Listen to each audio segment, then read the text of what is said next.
juste un tout petit mot sur le titre, hein. Quand on avait échangé sur le titre, on avait parlé du judo d'aujourd'hui, entre compétition et éducation. Et il se trouve que comme on a dit ça oralement, dans la transcription, il y a eu ce S qui s'est ajouté, puis qui est parti, qui est revenu. Euh, et tout compte fait, je me suis dit, j'y avais pas pensé à ce S, je me suis dit que c'était bien de le conserver parce que ça donnait une dimension encore plus concrète euh, à la réflexion. Et c'est exactement ce que je voulais faire aujourd'hui. Je ne voulais pas rester dans des considérations très générales, même si j'en aborderai quelques-unes. Voilà. Donc, euh, c'est un élément, un tout petit détail, mais qui aussi révèle le sens de ce que je vais aborder maintenant. Donc, je vais partager mon écran et je vais donc commencer le diaporama que j'ai préparé pour l'occasion. Voilà.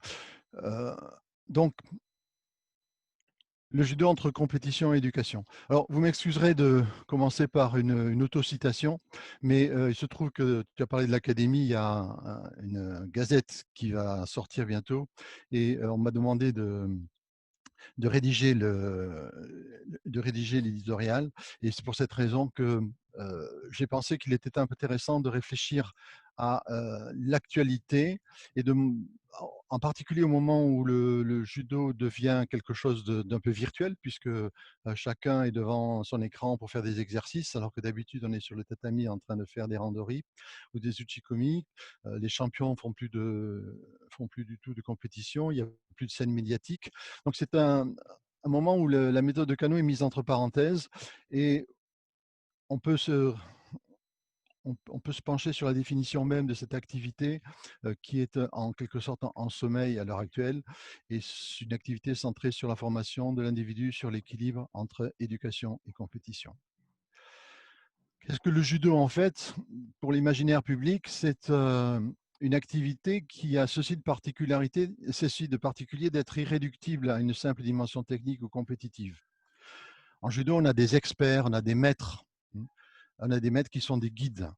Et le champion, quant à lui, il appartient davantage au champ de la performance mesurable. Il est donc dans un registre qui est quantifié, qui est d'une autre nature. Et pour cette raison, il y a un certain nombre de personnes, dont Kenji Tokitsu, que certains ne connaissent, puisque c'est un karatéka, mais qui est aussi sociologue, qui a écrit notamment que pour lui, comme pour beaucoup de spécialistes d'arts martiaux, le judo n'est pas assimilable à un sport. Pour lui, n'appréhender que l'action du corps reviendrait à jeter la chair de l'orange et à n'en garder que la peau. Alors, cette réflexion sur le sens du judo, elle prend une connotation un peu particulière quand on se penche sur ce qui est un vrai paradoxe dans l'activité. D'un côté, et c'est pour cela que j'ai fait appel à cette citation que l'on trouve sur le site internet du Kodokan, euh, la philosophie du judo qui est celle du grand principe de l'humanité, l'apprentissage des techniques qui vient uniquement renforcer l'apprentissage que l'individu à la fois en tant que personne, mais aussi en tant qu'individu social. Et de l'autre côté, des drames, des décès, des agressions violentes, avec, notamment au Japon, 121 judokas japonais, pour la plupart débutants, pour la plupart jeunes, dans les collèges ou les lycées, qui sont décédés depuis une trentaine d'années. Et bien évidemment, 3 ou 4 cas supplémentaires par année qui font que ce chiffre a explosé en quelque sorte, avec des enfants qui ont des séquelles extrêmement graves. Donc une question profonde qui se pose. Et à cela s'ajoute cette pétition de 120 000 signatures au Japon pour s'opposer à la réintroduction du judo dans les programmes scolaires. Donc là, il y a un vrai paradoxe par rapport à cette dimension éducative et par rapport à certains courants qui sont des courants pro-sportifs, des courants où la victoire avant tout est privilégiée.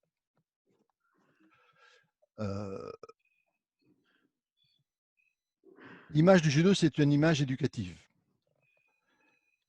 L'ambition éducative du judo, elle est réelle.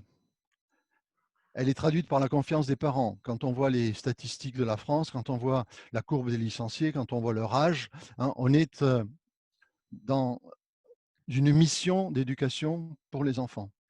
Et le code moral qui a été institué en France, enfin, qui n'a rien à voir avec l'histoire avec Jigoro Kano, mais qui est une forme de réinvention, ce code moral du judo a été copié dans beaucoup de monde, dans beaucoup de pays.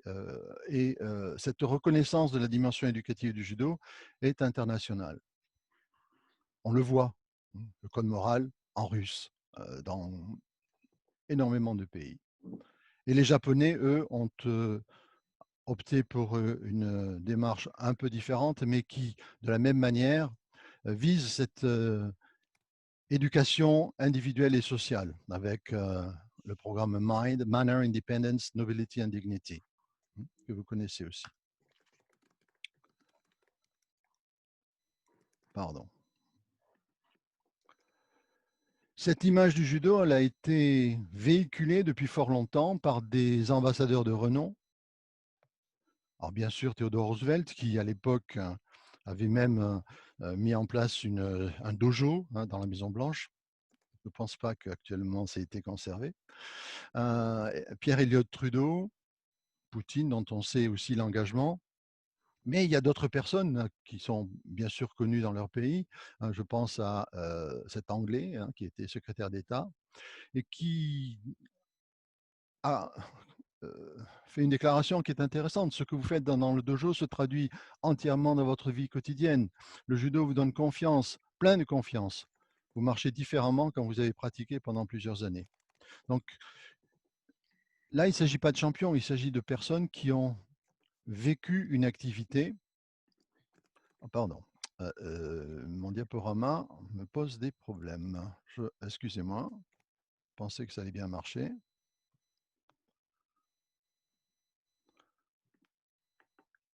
Voilà.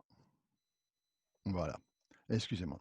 Donc, ces ambassadeurs de renom, en France, nous en avons aussi beaucoup. Nous en avons le dernier en date, Thomas Pesquet, donc chacun sait il est parti dans l'espace avec sa ceinture noire. Ça montre l'importance que le judo a pour un certain nombre de personnes, je le répète, ne sont pas des champions, mais qui considèrent que cette activité les a d'une certaine manière façonnés et leur a permis d'affronter la vie avec une confiance et un caractère qu'ils ont forgé sur le tatami. Eh bien, ces valeurs en action, elles existent aussi. Vous avez sûrement entendu cette histoire de Jérémy Glick qui a sacrifié sa vie dans le vol 93, le 11 septembre, en empêchant le terroriste de faire de précipiter leur avion sur le Capitole. Donc, il a été promu au 10e dan par la Fédération américaine de judo. Il y a des exemples plus proches de l'activité, notamment ceux de Flavio Canto, qui, dans les favelas de Rio, a une action éducative extrêmement forte et qui aide à tous ces jeunes à sortir de leur pauvreté et de leurs difficultés. Les passeurs de culture d'hier et d'aujourd'hui, vous les connaissez. Kawaishi, Michigami, certains profs de judo. C'est un petit clin d'œil à la région toulousaine, avec les venus d'Ichiro Abe, avec Awazu. Et puis les passeurs d'aujourd'hui, ce sont en particulier Léo Gradé, mais il y a aussi tous ceux qui sont dans les clubs et qui enseignent au quotidien. Il y a ces exemples, mais il y a aussi des contre-exemples. Et ces contre-exemples, malheureusement, ils sont sur la scène publique, ils sont dans les médias, et on le voit d'autant plus fréquemment que les médias s'intéressent à nos champions. Et là, il y a des choses qui se passent, notamment à Abu Dhabi, quand les Israéliens n'ont pas le droit d'arborer leur emblème national, quand leur hymne est interdit, quand, par exemple, lors des saluts, on refuse de se serrer la main, ou comme vous le voyez maintenant dans ce petit film, au moment du salut, il y a certains athlètes qui se sauvent. Donc ce sont des choses qui sont difficilement acceptables, et heureusement qu'il y a une certaine fermeté dans les institutions, et en particulier avec le président de la fédération actuelle. Mais ces contre-exemples, malheureusement, ils sont aussi parfois le fait des Français. Il y a eu le bus des Bleus hein, à Krishna, mais il y a eu aussi le buste de l'équipe de France de judo en Russie euh, en 2014 qui a failli, qui a failli provoquer un incident diplomatique, vous vous en souvenez sûrement. Malheureusement, à l'heure actuelle, il y a un certain nombre de choses qui viennent d'éclater dans la presse et qui n'ont rien de spécifique à la France, hein. Vous le voyez dans tous ces, euh, dans, dans toutes ces copies d'écran, que ce soit en Russie, en Inde ou dans beaucoup d'autres pays. Malheureusement, ce genre de choses arrive. Donc, le judo a la prétention d'être une activité qui se veut exemplaire, mais aujourd'hui, les choses sont différentes. Et cet accent que l'on voit, c'est souvent en lien avec la compétition, en lien avec la violence, une violence qui peut être physique, mais qui peut être aussi psychologique. Cette tradition de la violence physique, on la retrouve par exemple en 1906 dans ce premier livre préfacé par Cano, hein, donc écraser les œufs et pulvériser le corps, c'est quelque chose qui est écrit par l'amiral Togo, hein, qui est donc l'amiral qui a vaincu la flotte russe dans les détroits de Tsushima en 1906 et en 1905 et qui préface cet ouvrage de judo. Donc no pain, no gain, pas de victoire sans souffrance. Il y a une tradition avec Kimura, avec Hirano, avec Okano, Okano qui, comme on le sait, courait avec des chaussures, enfin des guettas en plomb parce que c'était un entraînement plus dur et plus efficace selon lui. David Douillet aussi s'est exprimé sur la question.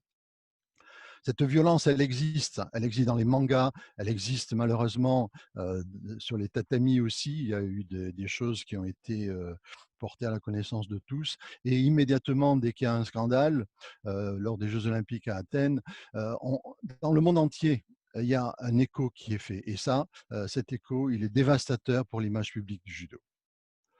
Donc, si on fait un point sur cet aspect, entre l'éducation et puis les dérives que malheureusement on associe un peu trop à la compétition en judo, au judo sportif, notamment dans les médias, on se rend compte que cette dimension éducatrice de la méthode de Kano, elle existe, elle est ancrée, c'est quelque chose qui n'a pas à être remis en question. Mais en même temps, cette histoire montre que le judoka parfait n'existe pas, hein, et que dès qu'il y a des manquements, dès qu'il y a des contradictions, aujourd'hui, avec cette omniprésence des médias, de façon quasi instantanée, il y a une couverture qui laisse des traces souvent durables dans une discipline qui, je le répète, se proclame exemplaire, hein. Et c'est aussi ce qui attire la critique. Il y a un phénomène sportif qui est à l'origine du développement du judo, à l'origine de son développement, mais cette quête qui est de plus en plus présente vis-à-vis des objectifs de performance, elle a induit des changements très profonds. Et ces changements profonds posent la question de l'identité même de la discipline, de sa nature, mais aussi de ses contenus d'enseignement et plus largement de son devenir. Il y a une évolution sportive qui est lourde. Les premiers champions de France, c'est 1943. En 1945, on a introduit une compétition junior. Il y a un championnat d'Europe junior. Puis après, il y a un championnat d'Europe espoir. Puis, enfin, un championnat de France espoir. Puis après, il va y avoir une première Coupe de France des minimes en 68. Alors, je n'ai pas retrouvé la date à laquelle cela a été arrêté. Je suis sûr qu'il y a eu au moins 8 éditions. Mais l'évolution a été tellement négative, il y avait tellement disons, d'abord de déperdition et ensuite d'attitude des entraîneurs qui faisaient que les minimes, pour eux, c'était comme des adultes, que cette compétition a été abandonnée. Le Grand Prix de France Benjamin technique a duré au moins 2 éditions et a été ensuite abandonné. Championnat du monde junior, championnat du monde cadet. Et progressivement, vous voyez, les choses reviennent et s'installent. Les premières Coupes de France par équipe de département minime étaient un succès. Aujourd'hui, on a vraiment l'impression que les gens vont là uniquement pour gagner. Et quand on est au bord du tapis, je me souviens quand j'étais au national d'être intervenu parce qu'il y avait des attitudes qui étaient tout à fait inacceptables et qui étaient contraires à la philosophie même de ce qui avait été mis en place à l'époque en 2013. on voit que les affiches n'hésitent pas aussi à solliciter des compétitions pour des jeunes de plus en plus jeunes. Alors on peut se poser la question, est-ce que c'est vraiment nécessaire? Est-ce que cette évolution, elle est souhaitable? Il y a une ranking list en senior, il y en a une en junior, il y en a une en cadet, et certains n'hésitent pas à la mettre en place aussi dans certaines régions en benjamin, en minime et en benjamin. Alors vous me direz, ce sont des listes régionales, oui, d'accord. Mais on sait aussi que, par exemple, en football ou en tennis ou en baseball, dans d'autres activités, il y a des coupes du monde dès l'âge de 12 ans. Donc, qu'est-ce qui empêcherait cette tendance d'évoluer et de faire un championnat du monde minime dans quelques années, et puis plus tard après, un championnat du monde benjamin, hein? Après tout, cette évolution, elle est aussi liée à l'évolution du judo des seniors, et on voit là une compétition en France, labellisée par la fédération, avec des primes qui sont, comme vous le voyez, pour les cadets. Donc, cette évolution, elle est ancrée et il n'y a aucune raison que pour l'instant, elle s'arrête. Alors, la question est, est-ce que le judo est une activité dans laquelle la détection précoce est pertinente, ou est-ce qu'au contraire, il s'agit d'une activité à maturité tardive? On peut se pencher sur la liste de la Fédération internationale, la liste senior, hein, la World Ranking List. J'ai voulu apporter des chiffres précis. Donc, j'ai fait un comptage sur les 8 meilleurs athlètes de chaque catégorie. Il y a 112 individus. Il y en a 18 d'entre eux, c'est-à-dire 16%, qui sont montés sur le podium au championnat du monde cadet. Hein, je dis bien podium, podium en cadet, et qui sont actuellement, là, le mois dernier, qui sont sur la liste des 8 meilleurs athlètes dans chaque catégorie. Quand on prend les moyennes d'âge des compétiteurs, donc là aussi, j'ai fait un comptage sur les Jeux de 2008, 2012, 2016. Âge moyen, 26 ans. Écart type, 3,37. Ce qui veut dire qu'il y a 68% des athlètes qui ont 26 ans, plus ou moins 3 ans. Voilà, donc ça fait entre, disons, 22, 23 et 29 ans pour être médaillé. Donc la question de les recruter, de les détecter dès l'âge de 12 ans se pose. Et si certains d'entre vous sont intéressés, il y a une littérature assez abondante sur le sujet dans certaines revues spécialisées. Pourquoi il part en arrière? Excusez-moi, je ne sais pas très bien. Voilà. Non, c'est dans l'autre sens.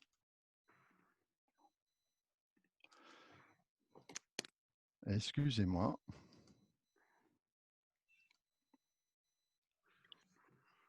Alors, la question qui se pose, c'est celle des contenus. Hein, celle des contenus, elle se pose d'autant plus que qui fait de la compétition? Là aussi, les statistiques sont claires. Suivant les tranches d'âge, on repère qu'il y a au maximum 40% et au minimum 10% de gens qui sont intéressés par la compétition. Donc on peut s'en satisfaire, et je pense qu'il faut s'en satisfaire.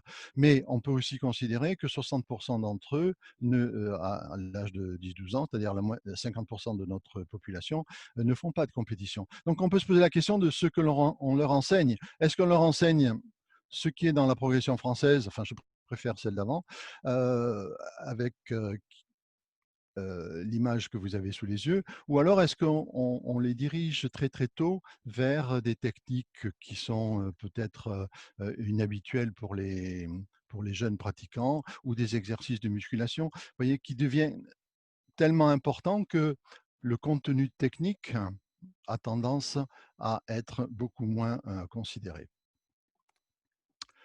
Alors, il ne s'agit pas de combattre, il ne s'agit pas de condamner la voie sportive, hein. Je pense que vous me connaissez, vous savez que j'ai aussi passé longtemps sur les tatamis en compétition. Donc la question n'est pas là, la question n'est pas à être opposé à la compétition. La question est bien de réfléchir à l'évolution des dojos, à l'évolution des clubs, à l'évolution de la population des pratiquants, aux représentations sociales et aux attentes, et surtout articuler cela avec les modalités, les exigences de l'accession au niveau. L'accession au niveau, aborder le judo sportif, ça doit permettre à chaque athlète de se réaliser et d'atteindre le plus haut de la plus haute performance possible. Autrement dit, c'est ce qui doit permettre de faire du choix du judo sportif un choix gagnant. J'appuie sur les bons boutons, mais là, ça ne marche plus. Voilà. Donc, le judo n'est pas l'ennemi, et je tiens à insister beaucoup. Le judo sportif n'est pas l'ennemi, je tiens à insister beaucoup là-dessus. Mais il y a un fossé qui se creuse de plus en plus entre un judo de loisir et un judo de compétition. Il y a deux mondes qui sont séparés et qui ont besoin d'avoir des contours mieux définis et une coexistence qui doit être beaucoup mieux appréhendée parce qu'il y a de nombreuses incidences au plan humain, mais aussi au plan économique et au plan social. Donc, le point de vue que je défends, c'est celui d'un avenir équilibré, un équilibre qui est délicat entre compétition et éducation, parce qu'il y a un prétendu progressisme qui tend à devenir dominateur et des traditions, un conservatisme de traditions souvent reconstruites dont qu'il faut prendre en considération. Donc, il y a des enjeux importants dans cette définition sur le devenir des clubs et sur le devenir de l'activité. Oh, c'est une catastrophe. Pourquoi ça ne marche pas?